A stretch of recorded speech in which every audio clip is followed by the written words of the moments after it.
जनता की या मौसम हो चुनाव का, मुद्दा हो देश का या दुश्मन पर प्रहार का, हर खबर की होगी मुकम्मल पड़ताल। मांगेंगे सबसे जवाब, उठाएंगे हर सवाल। खबर के हर पहलू पर बजेगा नगाड़ा, क्योंकि यह है जनता का अखाड़ा। नमस्कार, मैं हूं आनंद नरसिम्हन।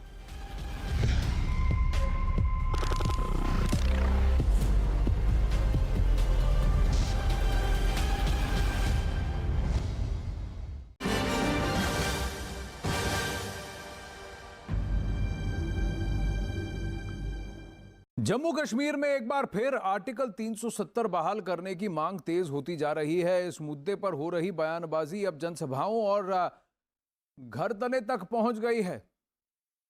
इस मुद्दे पर एक तरफ जम्मू कश्मीर के पूर्व मुख्यमंत्री और नेशनल कॉन्फ्रेंस के नेता फारूक अब्दुल्ला ने यहां तक कह दिया कि जम्मू कश्मीर में से जो धारा 370 और 35A को दोबारा लाने के लिए किसी भी तरह के त्याग के लिए तैयार रहें।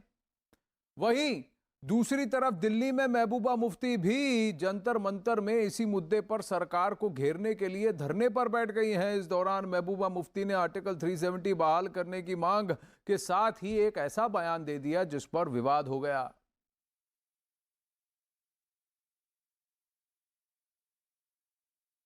जम्मू कश्मीर के पूर्व मुख्यमंत्री और नेशनल कॉन्फ्रेंस के नेता फारूक अब्दुल्ला ने एक सभा में आर्टिकल 370 और 35A पर एक विवादास्पद बयान दे दिया। फारूक अब्दुल्ला ने कहा कि जैसे किसानों ने 11 महीनों तक आंदोलन करके कृषि कानूनों को वापस करवाया, हम भी अपने अधिकार वापस लेने के लिए त्याग करना हमें भी अपने अधिकारों को वापस लेने के लिए त्याग करना पड़ेगा। फारूक अब्दुल्ला ने यहां तक कह दिया कि जम्मू कश्मीर में वो 370 और 35A को दोबारा लाने के लिए किसी भी तरह के त्याग के लिए तैयार हैं। फारूक अब्दुल्ला ने कहा कि इसके लिए अगर कुछ भी खोना पड़े तो वो इसके लिए तैयार हैं।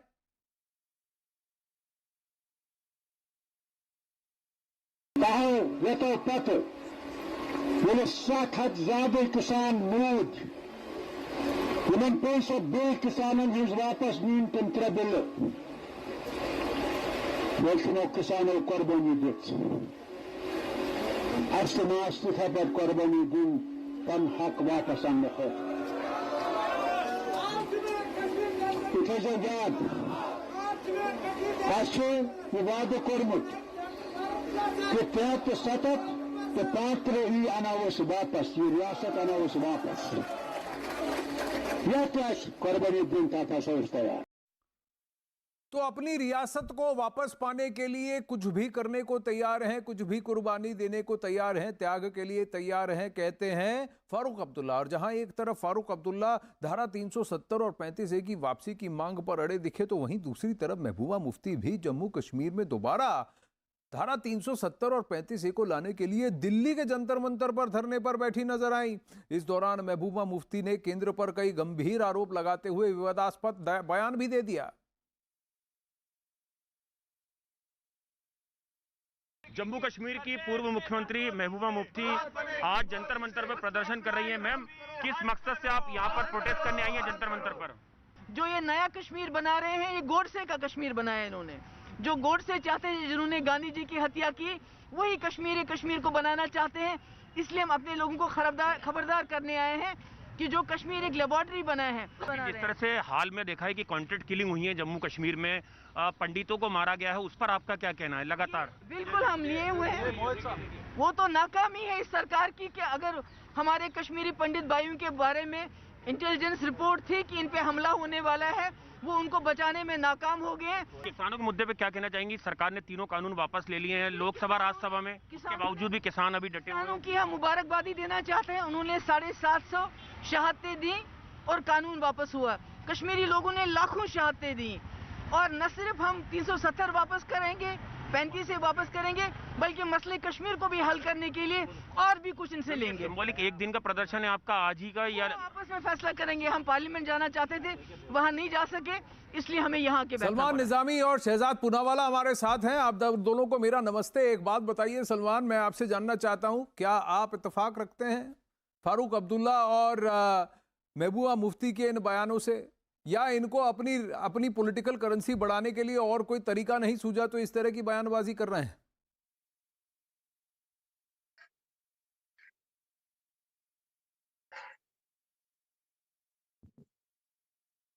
सलमान, आपको मेरी आवाज आ रही है?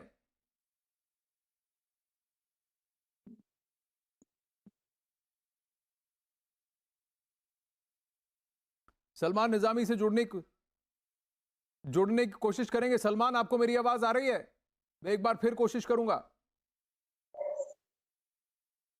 चलिए, इससे पहले कि सलमान निजामी से बात करें, हम शहजाद पूनावाला से पूछते हैं। तो अब ये बात हो गई है शहजाद पूनावाला कि भारत सरकार ने जैसे ही तीनों कानून वापस ली है तो ये आवाजें बुलंद होना शुरू हो गई। अब इन्होंने कहा कानून हटाए हैं किसानों के, तो अब 370 भी को निलंबित करने वाले कानून को भी हटाओ। हम 370 वापस लाकर रहेंगे, इस रियासत को हमारा बनाकर रहेंगे, गोडसे का कश्मीर हो गया है, ऐसी बयानबाजी चल रही है। देखिए आनंद जी, किसान कानून बहाना है, 370 पर निशाना है, फिर से इनको जम्मू कश्मीर में आग भड़काना है। ये वही लोग हैं जो फारूक अब्दुल्ला साहब है, जो चाइना की मदद के साथ भी 370 को जम्मू कश्मीर में लौटाना चाहते थे। दरअसल ये 370 नहीं चाहते, ये चाहते अलगाववाद फिर से आ जाए जम्मू कश्मीर में, ये चाहते आतंकवाद फिर से आ जाए जम्मू कश्मीर में, ये चाहते पत्थरबाजी फिर से आ जाए जम्मू कश्मीर में, ये चाहते परिवारवाद फिर से आ जाए जम्मू कश्मीर में। क्योंकि जब से नरेंद्र मोदी जी ने 370 और 35A की दीवार को तोड़ा है, तब वहां पर राष्ट्रवाद की गंगा बह रही है। आज दिल्ली और दिल की दूरी मिट चुकी है। लाल किले से लाल चौक तक तिरंगा फहराता है, और आज विकासवाद की बात होती है तो ये अलगाववाद के पुजारी और ये सारे लोग जो पाकिस्तान परस्ती में लीन होते हैं, वो आज छटपटा रहे हैं। और देखिए, सलमान निजामी को भी आपकी बात कैसे सुनाई देगी? उनको तो केवल जो पाकिस्तान बोलता है सुनाई देता है, उनको केवल अलगाववादी जो बोलते हैं वो सुनाई देता है। भारत की आवाज और जम्मू कश्मीर के अवाम की आवाज चुनावों में भी, डीडीसी में भी सुनाई दी है और भारत में भी सुनाई देती है, पर ये सलमान निजामी, महबूबा मुफ्ती और फारूक अब्दुल्ला साहब को सुनाई नहीं देगी। शहजाद, आपकी तरफ से माइक का ऑडियो थोड़ा ब्लास्ट होता हुआ लग रहा है, तो मैं आपसे रिक्वेस्ट करूंगा कि अपनी तरफ से ऑडियो लेवल्स को थोड़ा कम कीजिएगा और या माइक को थोड़ा नीचे कीजिएगा, क्योंकि बहुत ज़्यादा आपका ऑडियो ब्लास्ट होता लग रहा है। टेक्नोलॉजी है। दर्शकों को कहना चाहेंगे, दोनों हमारे साथ स्काइप से जुड़े हैं, तो कुछ ये चुनौतियां हैं जिसको कि हम लाइव अखाड़ा में ही इस पर पार पालेंगे। सलमान, नमस्ते, आपको मेरी आवाज़ आ रही है? शाहरुख, ये फारूक अब्दुल्ला और महबूबा मुफ्ती एक श्रीनगर में, दूसरी दिल्ली में बैठे हैं। ये दोनों आपस में लड़ते थे, अब दोनों साथ में कोरस गा रहे हैं। देखिए, ये तो उनका पुराना तरीका है, और जहां तक बात 370 की है, कांग्रेस ने साफ कर दिया है कि इसको हटाना जो है अनकॉन्स्टिट्यूशनल था, गलत तरीके से हटाया गया। लेकिन ये जो एनसी और पीडीपी है, एक बात दिल्ली में करते हैं और दूसरी बात कश्मीर में करते हैं। ये तो उनके साथ थे, इनको पता था। इनको आज तो ना सेल्फ रूल याद रहा, ना ऑटोनॉमी याद रही। और 370 था क्या, जो गुलाम नबी आजाद साहब ने क्लियर कर दिया कि साहब ये बीजेपी के एजेंडे में है और हम एक्सपेक्ट नहीं कर सकते कि वो इसको हटाएंगे और हमारी सीटें उतनी आप कब आएंगी, वो बात की बात है। और एनसी को मैं बताना चाहता हूं कि एनसी अभी तक 2.5 सालों में अपील नहीं फाइल कर पाए कि इसकी हियरिंग जल्द से जल्द करवाई जाए। वो तो लंदन से अभी आए हैं, कभी घूमने जाते हैं, कभी बड़ी बड़ी गाड़ियों में घूमते हैं। लेकिन हमें इस वक्त जम्मू कश्मीर के लोगों को सिर्फ स्टेटहुड और उस पर स्ट्रेस करना चाहिए। और दूसरी बात, हमारी जो जमीनें हमसे छीनी गई हैं वो हमें वापस होनी चाहिए, और हमारी जो नौकरियां हमसे छीनी गई है वो हमें वापस होनी चाहिए, और जल्द से जल्द इलेक्शन होने चाहिए। और ये बेवकूफ बनाने वाली बात है कि हम लड़ेंगे। अरे आप अगर सेक्रीफाइस देना चाहते हैं, आपने 2.5 सालों में क्यों नहीं, जैसे किसान आंदोलन था, कई सांसदों ने रिजाइन दे दिया, आप भी रिजाइन दे दिए, और आप 2 सांसद हैं तो कैसे 370 पूरे पार्लियामेंट में आप पास करवाएंगे? तो ये इलॉजिकल बात है। इसलिए ऑल पार्टीज मीटिंग में जो प्राइम मिनिस्टर ने अश्योर भी किया कि हम जो है वहां इलेक्शन करवाएंगे और स्टेटहुड भी देंगे, और आजाद साहब ने ये बात कह दी कि हमें जमीन अपनी वापस दीजिए, हमें नौकरियां अपनी वापस दीजिए। और इन लोगों ने ऐसे ही बेवकूफ बनाया पूरी जम्मू कश्मीर की आवाम को, और ये आज ऑटोनॉमी भी भूल गए, सेल्फ रूल भी भूल गए। अब इन्होंने नया मुद्दा लाया है 370। इन्होंने खत्म किया 370 को, उसमें बचा क्या था? जमीनें और नौकरियां बची थी, वो हम मांग कर रहे हैं कि हमें वापस दीजिए। अब यही लोग उनके साथ थे कल तक, इनको मालूम नहीं था कि ये 370 बीजेपी के एजेंडे में है, फिर भी इन्होंने सरकार बनाई उनके साथ। तो ये जम्मू कश्मीर की आवाम को बेवकूफ बनाने की एक नई पॉलिसी इन्होंने बनाई है। कल तो एक दूसरे को गाली देते थे, आज और दोस्त हो गए। तो लेकिन हम जम्मू कश्मीर की आवाम यही चाहती है जो गुलाम नबी आजाद साहब ने जम्मू कश्मीर के लोगों को बोला, और आपने देखा किस तरीके से उनका वेलकम किया जा रहा है। बड़ी बड़ी सभाओं तो को आप ये कह रहे हैं कि देखिए ये तो अपनी ड्रामेबाजी कर रहे हैं, लोगों को बेवकूफ बनाने का काम कर रहे हैं। लेकिन आपने एक बात कही सलमान, जब आपने अपनी बात शुरू की, और ये मैं शहजाद पूनावाला से जानना चाहता हूं कि बंद कमरे में किया गया करार जो कि पार्लियामेंट के द्वारा रैटिफाइड नहीं था वो कॉन्स्टिट्यूशनल है, लेकिन पार्लियामेंट में 370 एमपीज की सहमति से जो लाया गया कानून वो अनकॉन्स्टिट्यूशनल है। बहुत बढ़िया तर्क दिया है सलमान निजामी ने। देखिए, ये सलमान निजामी हो या चाहे कांग्रेस पार्टी हो ओरिजिनल, या चाहे महबूबा मुफ्ती फारूक अब्दुल्ला हो, ये सब एक ही थाली के चट्टे बट्टे हैं। गुपकार का अलायंस बनाकर चुपकर ये लोग साथ में राजनीति नहीं कर रहे थे। आनंद जी, क्या मांग थी इनकी? डीडीसी चुनाव जो लोकल मुद्दों पर होता है वहां पर इनकी मांग एक ही मांग थी कि 370 को बहाल करो। दिग्विजय सिंह ने पाकिस्तानी पत्रकार को एक क्लब हाउस की चैट में थे। आप नेशनल कॉन्फ्रेंस के साथ भी अलायंस में थे। तो सर, हम कांग्रेस पार्टी 370 लागू करना चाहती है फिर से।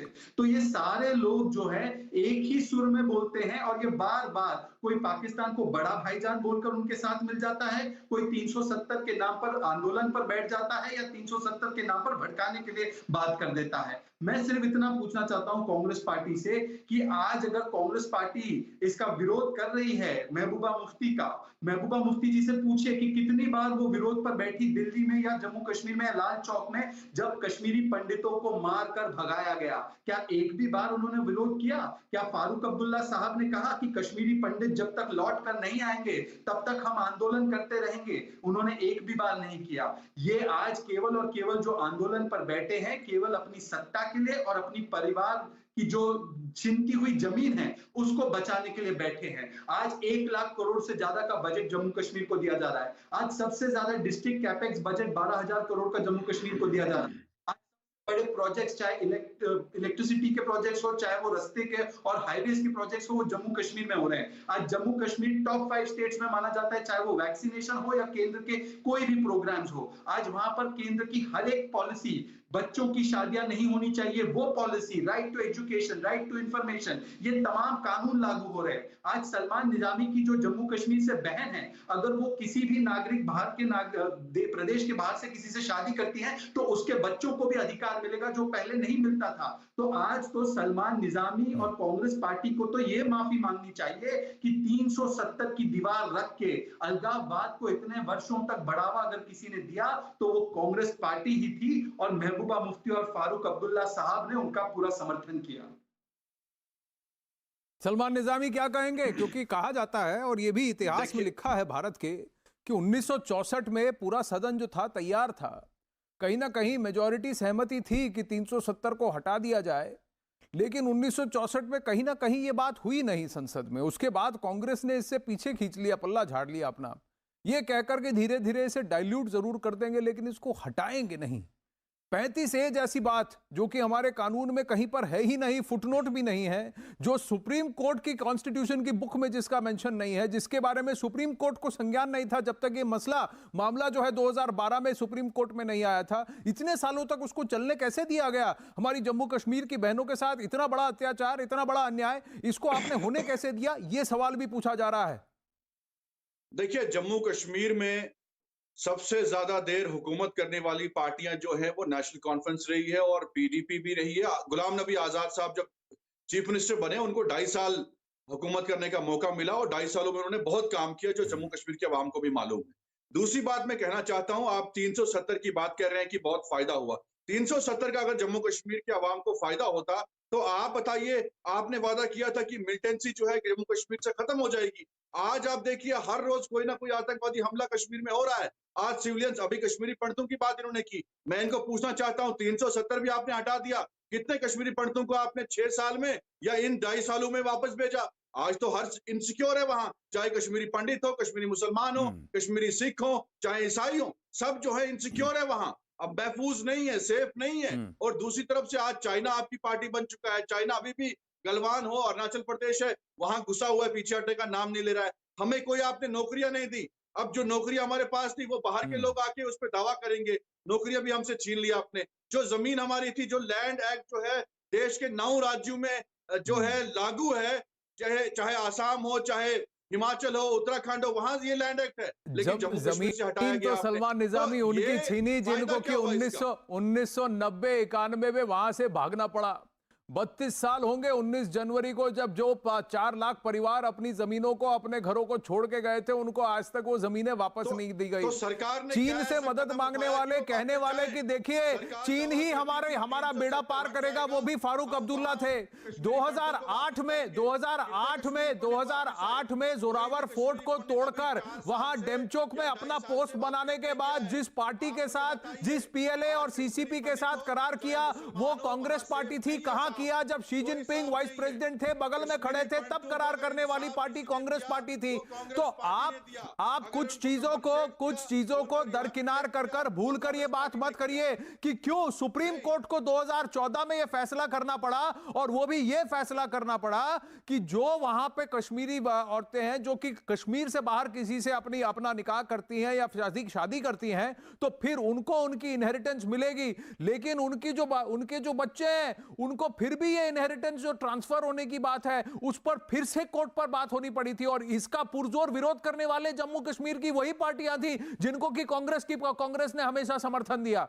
और सबसे बड़ी बात कि आप वहां पर हुकूमत नहीं कर रहे हैं क्योंकि वो आपकी रियासत नहीं है, वो जनता की है। और वहां पर आप किसी जनता ने आपको नियुक्त किया है गवर्न करने के लिए, यानी कि सेवा करने के लिए। ये जो है ना कि ये हमारी रियासत है, वो हमारी रियासत नहीं है। और एक देश एक विधान एक संविधान होना चाहिए था, पर एक देश में 2 विधान कैसे और 2 संविधान कैसे, ये सवाल भी पूछा जाना चाहिए था। क्यों कि जम्मू कश्मीर के हाईकोर्ट का जज जो है जम्मू कश्मीर के कॉन्स्टिट्यूशन पर शपथ लेता है और भारत के नहीं, ये सवाल भी पूछना चाहिए था कि एक देश में 2 झंडे कैसे माननीय हो सकते हैं। ये सवाल भी कांग्रेस पार्टी ने कभी नहीं पूछा। और आज ये वही लोग हैं जो सॉफ्ट सेपरेटिज्म की मांगते थे हमेशा। श्रीनगर में एक राग अलापते हैं, दिल्ली में दूसरा राग अलापते हैं। पूरा हिंदुस्तान उनको चाहिए, लेकिन जम्मू कश्मीर खुद के लिए रखना चाहते थे। ये वो लोग हैं। अब बीजेपी ने फारूक अब्दुल्ला के बयान पर निशाना साधा है। मैं आता हूं वापस, सलमान निजामी, मैं वापस लौट कर आता हूं। मुझे बस ये जो बीजेपी की प्रतिक्रिया है वो सुनाने दीजिए। बीजेपी ने कहा कि जम्मू कश्मीर में अमन और शांति खत्म करना चाहते हैं फारूक अब्दुल्ला। 370 तो जिस समय नेहरू जी थे उन्होंने ही कहा था कि 370 एक दिन ऐसा आएगा जिस दिन वो घिस कर खत्म हो जाएगा, और हमारी सरकार ने तो एक झटके में 370 को खत्म कर दिया। तो इन्हें लग रहा है कि अगर ये वापस पुनर्स्थापित होने वाला है तो ये शायद कंफ्यूजन में जी रहे हैं। सपने देखने का सबको हक है, शायद वो सपने देख रहे हैं। कश्मीर में एक प्रजातांत्रिक सरकार हो, एक चुनी हुई सरकार हो, इसके लिए हमारी केंद्र सरकार कटिबद्ध है। हमारे प्रधानमंत्री जी, हमारे गृह मंत्री जी इस बात को दोहरा चुके हैं कि जैसी स्थितियां सामान्य होंगी, परिसीमन खत्म होगा, तो कश्मीर में डेमोक्रेटिकली इलेक्टेड सरकार होगी। लेकिन इस मुद्दे पर अगर फारूक अब्दुल्ला राजनीति कर रहे हैं तो ये उचित नहीं। अब इस मुद्दे पर कांग्रेस ने केंद्र सरकार को घेरने की कोशिश की। कांग्रेस के नेता प्रणव झा ने जम्मू कश्मीर को पूर्ण राज्य का दर्जा देने और चुनाव कराने की मांग की। 2 साल से जम्मू कश्मीर को पूर्ण राज्य की जगह केंद्र शासित प्रदेश बना दिया गया। वहां कोई चुनी हुई सरकार नहीं, राष्ट्रपति शासन के अधीन है। तो सबसे पहले लोग चाहते हैं कि वहां चुनावी प्रक्रिया बहाल हो, एक लोकतांत्रिक सरकार हो जो कि लोगों के दुख सुख को समझे, रोजगार के अवसर हो, व्यवसाय के अवसर हो, जिससे कि लोग अपना जीवन यापन कर सके, राज्य तरक्की कर सके, वहां के लोग मुख्य धारा से जुड़ सके। स्टेटहुड की बात, चुनाव की बात, यही बात अभी सलमान निजामी ने भी की। अब किसान कानूनों को मुद्दा बनाते हुए आर्टिकल 370 की वापसी पर दिए गए फारूक अब्दुल्ला के बयान पर आरजेडी का बयान भी सामने आया है, जिसमें आरजेडी के नेता रामबली चंद्रवंशी केंद्र सरकार को सलाह देते नजर आए। अब तो सेंटर में प्रधानमंत्री ने जो दिखाया है कदम, 3 कदम पीछे हट करके, 2 कदम पीछे हट करके, इससे पूरे भारतवर्ष के अंदर एक तो हुआ कि जनतंत्र के जो समर्थक लोग थे उनको अच्छा लगा कि चलिए ये तानाशाही सरकार का ये एक तरह से हार हुई। लेकिन जो लोग इस तरह के आंदोलन कर रहे हैं या पहले भी किए हैं, उनको ये लग रहा है कि सरकार अब झुक सकती है। तो सरकार को अगर झुकना ही था तो बहुत पहले झुकना चाहिए था। तो ये कहा जा रहा है कि सरकार ने अब झुककर गलत किया गया है, कुछ ऐसे तत्व हैं जो अब ज्यादा एम्बोल्डन हो जाएंगे। लेकिन शहजाद पूनावाला, कांग्रेस ने तो गोल पोस्ट शिफ्ट कर दिया। कांग्रेस ने कहा महबूबा भी गलत है, फारूक अब्दुल्ला भी गलत हैं, लोगों को बहकाने की बहलाने का काम कर रहे हैं। लेकिन आप स्टेटहुड कब ला रहे हैं, चुनाव कब करवा रहे हैं? देखिए, स्टेटहुड के विषय में गृह मंत्री जी ने ऑलरेडी बात रख ली है और मुझे लगता है कि जो वादा हम करते हैं उसको पूरा निभाते हैं। पर जहां तक सवाल है, देखिए ये स्पेशल स्टेटस जो मांगा जा रहा है, चाहे वो महबूबा मुफ्ती हो, फारूक अब्दुल्ला हो या कांग्रेस पार्टी हो, ये केवल और केवल अपने परिवारों के लिए और भ्रष्टाचारी अलगाववादियों के लिए स्पेशल स्टेटस मांग रहे हैं। कांग्रेस पार्टी आज बात ना करे, उनके जमाने में जो अलगाववादी कश्मीरी पंडितों के हजारों कश्मीरी पंडितों के पलायन और उनको मारने के लिए जिम्मेदार थे, उनको प्रधानमंत्री कार्यालय में बुला बुलाकर उनको नवाजा जाता था। आज वही अलगाववाद की पीठ तोड़ने का काम, कमर तोड़ने का काम इस सरकार ने किया है। आज आपको याद होगा कि पत्थरबाजी 90% से कम हुई है जब से 370 धारा हटाई गई है। आज आतंकवाद में भी कमी आई है। बिल्कुल पाकिस्तान प्रायोजित आतंकवाद है जो वो लगातार कोशिश करता है कि जम्मू कश्मीर की जो स्थिति है उसको बिगाड़ने की कोशिश करे। परंतु यहाँ पर कुछ बैठे लोग क्या बोलते हैं? वो बोलते हैं ये आतंकवादी नहीं है, बुरहान वानी तो हेडमास्टर का बेटा है, रियाज नाइकू तो मैथ्स का टीचर है, ये अफजल गुरु तो हम शर्मिंदा है तेरे कातिल जिंदा है। ऐसे लोगों को इन लोगों ने अपनी पार्टी में भी लिया है और उनको प्रवक्ता भी बनाया। मैं इनसे पूछना चाहता हूं कि असली हीरो कौन है जम्मू कश्मीर का? क्या असली हीरो राइफलमैन औरंगजेब है, परवेज अहमद डर है या महबूबा मुफ्ती के लिए बुरहान वानी है? और इसी से पता चल जाएगा कि ये लोग केवल और केवल पाकिस्तान की भाषा बोलना चाहते हैं। मैं बाकी महबूबा मुफ्ती और फारूक अब्दुल्ला को क्या दोष दे? कांग्रेस पार्टी के सिद्धू जी कहते हैं कि पाकिस्तान के साथ हम ट्रेड करना चाहिए, हमें ट्रेड ओपन करना चाहिए। वो आतंकवाद भेजे, वो ड्रग्स भेजे, वो ड्रोन भेजे, वो हमारे सैनिकों को शहीद करे, वो जम्मू कश्मीर की आवाम को मारे। और सलमान निजामी के सिद्धू जी चाहते हैं कि हम उनको वहां पर हमारा ट्रेड करके उनका मुनाफा कमाएं। यही सोच और यही मानसिकता कांग्रेस पार्टी की है जो महबूबा मुफ्ती और देखिए तीनों एक ही वायरस है, अलग अलग वेरिएंट हो सकता है, कोई ओमिक्रॉन हो सकता है, कोई डेल्टा हो सकता है, पर वायरस तीनों में एक ही है और वो तुष्टीकरण की राजनीति और पाकिस्तान परस्ती की राजनीति। एक वायरस, तीन अलग वेरिएंट। शहजाद पूनावाला, सलमान निजामी आपको कह रहे हैं एक वायरस, तीन अलग अलग वेरिएंट, कांग्रेस, एनसी और पीडीपी। देखिए, मैं इनको पूछना चाहता हूं कि अगर कांग्रेस जो है वायरस है, वो तो नहीं है, क्योंकि वो आपके साथ ना पहले मिली थी ना कभी आगे मिलेगी। अगर पीडीपी वायरस थी तो आप उनके साथ अलायंस में क्यों थे? अगर एनसी वायरस थी तो आप उनके साथ अलायंस में क्यों थे? और ये बात आपने पहले भी की थी चुनाव के पहले कि पीडीपी जो है, एनसी जो है, ये खानदानी पार्टियां हैं, इन्होंने चोरियां की हैं कश्मीर में, गुंडाराज किया है। सलमान, शहजाद के साथ जुड़ गए। तो मैं बहुत बड़ी खबर आ रही है क्रिकेट के मैदान से, मुझे उस पर जाना होगा। यहां अखाड़ा में वनडे क्रिकेट की कप्तानी छोड़ सकते हैं विराट कोहली। ये बहुत बड़ी खबर इस वक्त आ रही है। अटकलें लग रही थी कि आज उस पर एक रिव्यू मीटिंग होगी, साउथ अफ्रीका के लिए टीम चुनी जाने से पहले कप्तानी पर बात होगी। अब बीसीसीआई सूत्रों के हवाले से यह खबर है कि रोहित शर्मा रेस में सबसे आगे हैं। CNN न्यूज़ 18 की खबर है, विराट कोहली ने कुछ दिन पहले ही T20 टीम का कैप्टन पद भी छोड़ दिया था। उन्होंने कहा था कि वो T20 की कप्तानी नहीं करेंगे, आगे जाकर फोकस अपना जो है वनडे और टेस्ट पर रखेंगे। लेकिन उसके बाद से कई बार बातें ये निकली हैं कि टीम में ये बात कहा गया कि सिर्फ T20 की कप्तानी क्यों, टेस्ट टीम की कप्तानी करें विराट कोहली जब तक वो चाहते हैं। लेकिन ODI और T20 जो शॉर्ट फॉर्म्स हैं उसमें आगे की सोचने की जरूरत है। रोहित शर्मा और KL राहुल जैसे नामों की बात हो रही है कि इनको आगे मौका देने की जरूरत है। रोहित शर्मा कई सालों से रुके हुए हैं और यह बात विराट कोहली ने भी मानी। विराट कोहली ने भी वही कहा था T20 वर्ल्ड कप से पहले कि रोहित शर्मा भी इसी बात पर सोच रहे हैं। अखाड़ा में आपका एक बार फिर से स्वागत है। रूस के राष्ट्रपति व्लादिमीर पुतिन आज 21वें भारत रूस सालाना शिखर सम्मेलन के लिए एक दिन के दौरे पर भारत आ रहे हैं। प्रधानमंत्री नरेंद्र मोदी और रूस के राष्ट्रपति पुतिन के बीच आज शाम 5:30 बजे बातचीत होगी। यह बातचीत भारत और रूस के बीच 21वें शिखर सम्मेलन के तहत होगी। दोनों के बीच रक्षा सहयोग, अफगानिस्तान, कोरोना के अलावा तमाम द्विपक्षीय, क्षेत्रीय और अंतर्राष्ट्रीय मसलों पर भी बातचीत होगी। इसके साथ ही भारत और रूस के बीच व्यापार, ऊर्जा, रक्षा क्षेत्र से जुड़े कई समझौतों पर हस्ताक्षर भी होंगे। भारत और रूस के विदेश मंत्री और रक्षा मंत्री 2+2 डायलॉग में भी शामिल हो चुके हैं। कोरोना संकट की वजह से पुतिन का ये भारत दौरा बेहद छोटा रखा गया है, लेकिन इसका असर न सिर्फ दोनों देशों के संबंधों पर होगा, बल्कि इससे चीन और पाकिस्तान जैसे भारत के पड़ोसी देशों को भी बड़ा संदेश जाएगा।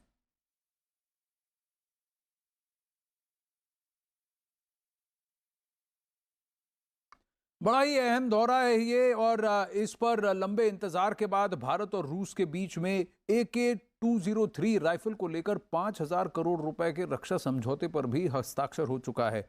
खबरों के मुताबिक भारत और रूस के बीच 2+2 बैठक में अमेठी में AK-203 राइफल उत्पादन पर बड़ी डील हुई है। रूसी राष्ट्रपति व्लादिमीर पुतिन के भारत दौरे के बीच इस समझौते पर हस्ताक्षर हुआ है। रूस की AK-203 राइफल दुनिया की सबसे घातक और सबसे सफल राइफल AK-47 का सबसे अपडेटेड मॉडल है। इस डील के तहत भारतीय सेना और अर्धसैनिक बलों के लिए अमेठी की फैक्ट्री में AK-203 राइफल बनाई जाएंगी।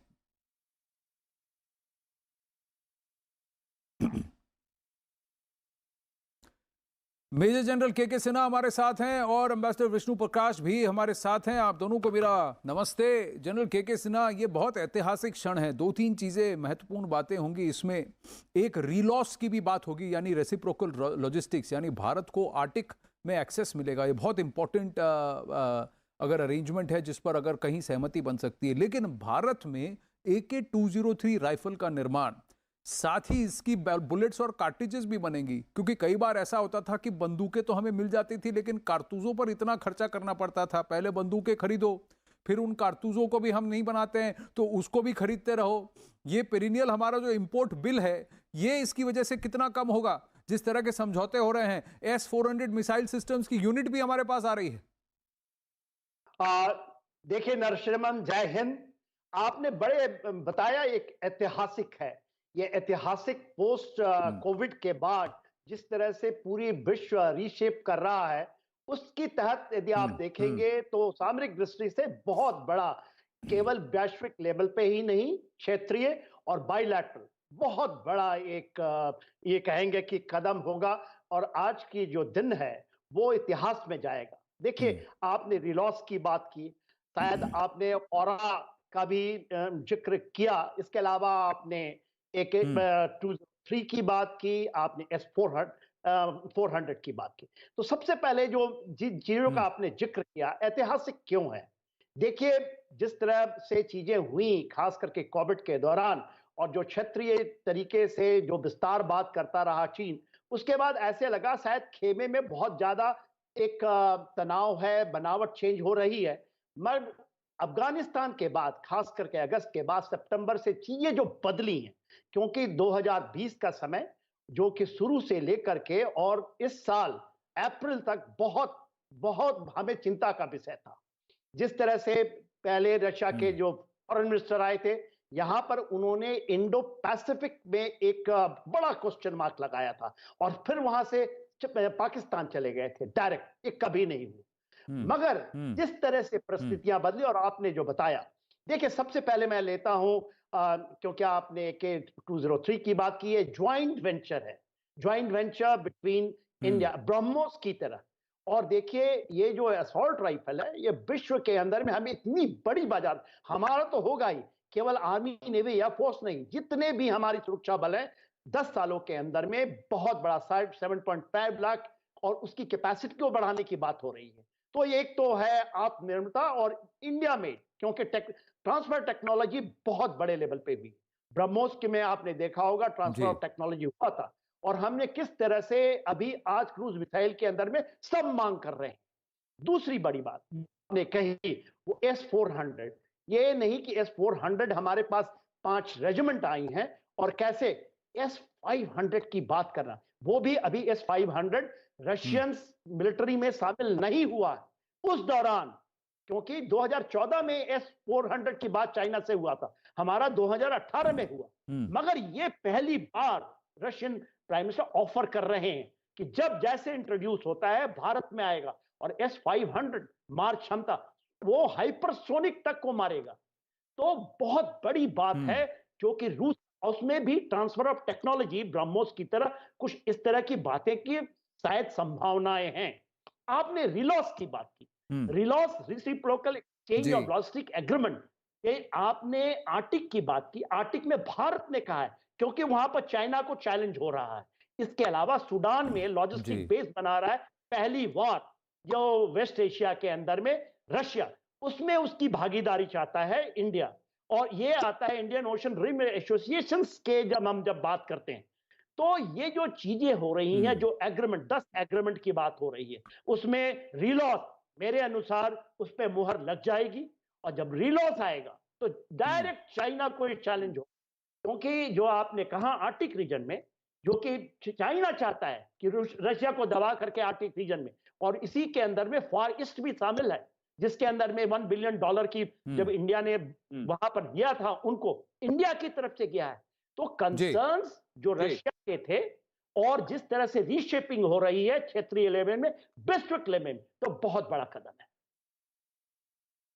जी, बहुत बड़ी बात है, लेकिन डिप्लोमेटिकली इसको कहते हैं ना टाइट रोप वॉक, कि रस्सी पर आपको चलना है और वो जो लंबी डंडी होती है जो आपको बैलेंस बनाने में मदद करती है कि एक तरफ ज्यादा झुके तो गिर पड़े। विष्णु प्रकाश जी, ये कैसे बैलेंस होगा? भारत कैसे कर रहा है? क्या बढ़िया से अच्छे से मैनेज कर रहा है? एक तरफ रूस के साथ 10-11 एग्रीमेंट है और बहुत बड़ी बात है कि मेक इन इंडिया आर्म्स और डिफेंस सेक्टर, और जो प्लान्स हैं कि लखनऊ में और यूपी में कई 2-3 जिलों में जो डिफेंस कॉरिडोर्स खुलेंगे, वहां पर इन इंडस्ट्रीज को बहुत ज़्यादा इनको मदद मिलेगी। खासकर ये फैक्ट्री जो अमेठी में खुल रही है, इससे रोजगार भी बनेगा। लेकिन दूसरी तरफ भारत का रुझान क्वाड और अमेरिका के साथ है। कई बार ये देखा जा रहा था कि अमेरिका के कुछ ज्यादा ही नजदीक हो रहा है, शायद रूस से दूर ना हो जाए, पर ये तो बढ़िया बैलेंस बना के चल रहे हैं, ये कैसे होगा?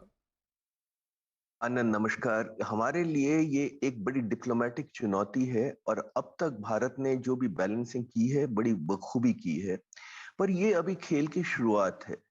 21वीं शताब्दी बहुत अलग है। इस वक्त दुनिया क्रॉस रोड्स पे है, जियोपॉलिटिक्स क्रॉस रोड्स पे है, और कोई भी रिश्ता वो नहीं है जो पहले होता था।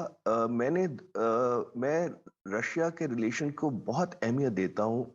बताना चाहता हूँ कि मैंने सोवियत यूनियन में पोस्टिंग की है, रशिया में पोस्टिंग की है, और मैं जानता हूँ कि इसकी क्या अहमियत है हमारे लिए।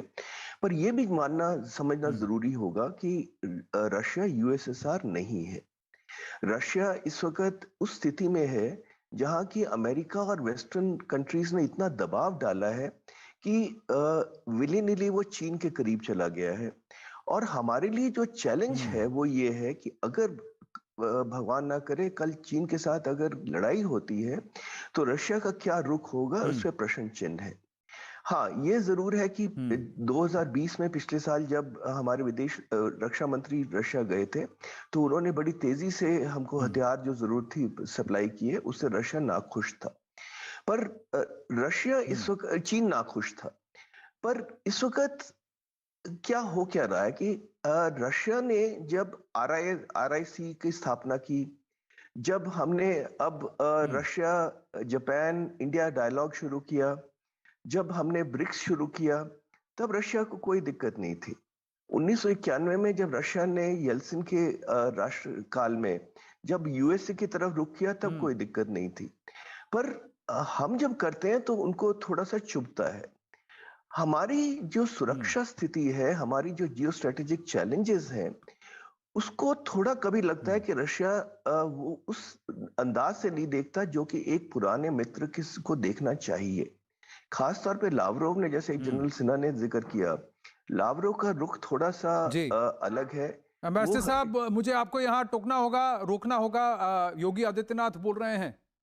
हमारी सरकार कर रही है, 1900 करोड़ रुपए की संपत्ति हमने जब्त कर ली है। लगभग इतने ही संपत्ति को जो अवैध तरीके से इन्होंने इमारतें बनाई थी, हमें लगा कि नहीं यह अवैध है, सार्वजनिक संपत्ति पर बना है, वहां पर बुलडोजर चलाने का काम भी किया गया है। और आज जब बुलडोजर चलता है तो भाइयों बहनों, सबसे ज्यादा पीड़ा होती है समाजवादी पार्टी को और कांग्रेस को। इन्हीं को ज्यादा पीड़ा होती है। सपा हो, बसपा हो, कांग्रेस हो, इनको गरीबों से, गांव से, महिलाओं से, युवाओं से कोई लेना देना नहीं। जब भी इनको अवसर मिलता है, इनको अवसर मिला, इन्होंने अत्याचार किया, शोषण किया, अराजकता फैलाई। अगर इनको सत्ता में रहने का अवसर मिला, इन्होंने कुछ कार्य किया होता, तो गरीब के पास मकान का अभाव नहीं होता। आपने देखा होगा जब प्रधानमंत्री के रूप में मोदी जी आए, कांग्रेस क्या कर रही थी 55 वर्षों तक? सपा बसपा बिना मांगे ही 10 वर्षों तक कांग्रेस नेतृत्व की यूपीए सरकार को समर्थन दे रही थी। क्यों नहीं तब गरीबों के मकान बन गए? तब क्यों नहीं गरीबों के घर में विद्युत का कनेक्शन मिल गया? गांव गांव में बिजली क्यों नहीं आ पाई? हर गरीब को शौचालय क्यों नहीं मिल पाया? हर गरीब को रसोई गैस का कनेक्शन क्यों नहीं मिल पाया? और कोरोना के दौरान भाइयों बहनों, हर गरीब को फ्री में राशन क्यों नहीं मिल पाया? सरकार तो 2020 में भी 8 महीने तक और 2021 में मई से लेकर के और भाइयों बहनों होली तक, यानी 2021 के 22 के होली तक फ्री में राशन सबको मिलेगा। एक नहीं 2-2 बार मिलेगा। हर महीने 2 बार राशन। 15 करोड़ लोग उत्तर प्रदेश के अंदर लाभान्वित होंगे। और हमने तय किया है दिसंबर में भी, जनवरी में भी, फरवरी में भी, मार्च में भी अंत्योदय कार्ड धारक को 35 किलो खाद्यान्न, 1 किलो दाल, 1 किलो खाद्य तेल, 1 किलो चीनी और 1 किलो नमक प्रदेश सरकार उपलब्ध कराएगी। और हर कार्ड धारक को प्रति यूनिट 5 किलो खाद्यान्न भारत सरकार भी उपलब्ध करवाएगी।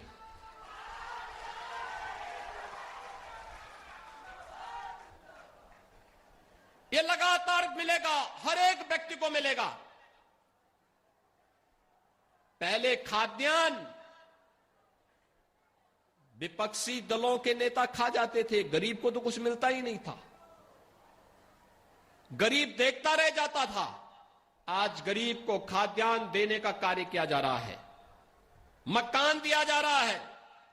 अगर मैं आपके इसी जनपद में देखूं, भाइयों बहनों, अकेले आपके आजमगढ़ जनपद में 48,736 परिवारों को 584 करोड़ 83 लाख 20 हजार रुपए की राशि आवास योजना के लिए ग्रामीण क्षेत्र में अवमुक्त किया गया और शहरी क्षेत्र में 28,542 लाभार्थियों को 521 करोड़ 13 लाख रुपए की धनराशि उपलब्ध करवाई गई। आपके आजमगढ़ जनपद में 1,813 सामुदायिक शौचालय और यही नहीं 13 यहां पर 1,02,415 लाभार्थियों को विद्युत के निःशुल्क कनेक्शन देने का कार्य आजमगढ़ जनपद में हुआ है। भाइयों बहनों, 154 मजरों में विद्युतीकरण का कार्य भी हुआ है। 2,24,023 लाभार्थियों को निःशुल्क रसोई गैस के कनेक्शन बांटे गए और प्रधानमंत्री किसान सम्मान निधि में हर किसान को 6,000 रुपए सालाना। अब तक इस जनपद में 7,41,984 किसानों को इस योजना से जोड़ा गया है, यानी 7,41,000 से अधिक किसान हर साल 6,000 रुपए सालाना प्राप्त कर रहे हैं। कन्या सुमंगला योजना में लगभग 18,000 बालिकाओं को जन्म से लेकर के स्नातक तक की पढ़ाई के लिए 15,000 रुपए देने की व्यवस्था की गई है। और ऑपरेशन कायाकल्प सपा बसपा कांग्रेस को पढ़ाई लिखाई से कोई मतलब नहीं था, तो उनके समय में स्कूल भी उजाड़ लगता था। आज स्कूल आप देखिए, लगभग 2170 विद्यालयों में यहां पर उनका सुंदरीकरण का कार्य हुआ है। इसके साथ ही यहां पर अगर हम देखेंगे तो भाइयों बहनों, आजमगढ़ में हम लोगों ने जो तमाम अन्य कार्य कराए हैं, यहां पर 7,93,824 परिवारों को निःशुल्क खाद्यान्न उपलब्ध करवाने का कार्य हो रहा है। और यही नहीं, जनपद में एक जनपद एक उत्पाद, वन डिस्ट्रिक्ट वन प्रोडक्ट के अंतर्गत 98 लाभार्थियों को 7 करोड़ 12 लाख का ऋण भी यहां पर उपलब्ध करवाया गया है। 1,93,982 पंजीकृत श्रमिकों को यहां पर शासन की विभिन्न योजनाओं से जोड़ने का कार्य किया गया है और उन्हें भरण पोषण भत्ता भी यहां पर उपलब्ध करवाने का कार्य किया गया है। यानी आप देख सकते हैं, ये कार्य कांग्रेस सपा बसपा की सरकारों के समय भी हो सकता था, लेकिन गरीब उनके एजेंडे में कभी नहीं था, गांव उनके एजेंडे में नहीं था, महिलाएं उनके एजेंडे में नहीं थी, युवा उनके एजेंडे में नहीं थे। वे लोग केवल अराजकता फैलाते थे, लूट खसोट करते थे। भारतीय जनता पार्टी तो सबका साथ, सबका विकास, सबके विश्वास और सबके प्रयास के साथ एक नए भारत के निर्माण के लिए, नए उत्तर प्रदेश के निर्माण को हम आगे बढ़ा रहे हैं। और भाइयों बहनों, इस नए उत्तर प्रदेश के लिए मैं आप सबका सहयोग करने के लिए आज आपके बीच में आया हूं। मुझे प्रसन्नता है कि आप सभी लोगों ने कोरोना बचाव के लिए प्रधानमंत्री मोदी जी के द्वारा फ्री में वैक्सीन, सबको वैक्सीन की जो सुविधा दी है, आप सभी लोग इसका लाभ ले रहे हैं। मेरा आप सबसे अनुरोध होगा, कोरोना भी समाप्त नहीं हुआ है। अभी कोरोना दुनिया के अंदर तमाम देशों में कहर बरपा रहा है। आप देख रहे होंगे लगातार अफ्रीकन देशों में, अमेरिका में, यूरोप में, रूस में, चीन में फिर से कोरोना की आहट हो चुकी है, बहुत तेजी के साथ फैल रहा है। ये कोरोना वैक्सीन, ये फ्री में वैक्सीन एक सुरक्षा कवच है। हम सबको आभार व्यक्त करना चाहिए प्रधानमंत्री मोदी जी का। आपने देखा होगा, कोरोना के दौरान हमने सबको फ्री में टेस्ट करवाए, फ्री में उपचार कराया, फ्री में राशन दिया और फ्री में वैक्सीन भी प्रधानमंत्री मोदी जी ने हर एक व्यक्ति को उपलब्ध करवाया। फ्री में वैक्सीन, सबको वैक्सीन। और मैं आप सबसे अनुरोध करूंगा, जिन्होंने अभी तक वैक्सीन की डोज नहीं ली, वे तत्काल जाकर के नजदीक के केंद्र में जाकर वैक्सीन ले ले। जिन्होंने एक डोज ले ली, वो दूसरा डोज जरूर ले ले। ये वैक्सीन कोरोना से बचाव का एक उत्तम माध्यम होगा और सामान्य जनजीवन को भी आगे बढ़ाने में मदद करेगा। आज जिन विकास परियोजनाओं का यहां पे लोकार्पण और शिलान्यास हुआ है, मैं इनका सब के लिए आप सभी नागरिकों को और खासतौर पर इस विधानसभा क्षेत्र की विधायक श्रीमती वंदना सिंह जी को विशेष बधाई देता हूं। और मैं उन्होंने भारतीय जनता पार्टी की सदस्यता ग्रहण की है, भारतीय जनता पार्टी के मूल्यों के साथ जुड़ी है। उनके साथ जो अन्याय सपा की सरकार के समय हुआ, भले अन्याय सपा की सरकार के समय हुआ था, लेकिन हमारी सरकार सबका साथ और सबके विश्वास पर बात करती है।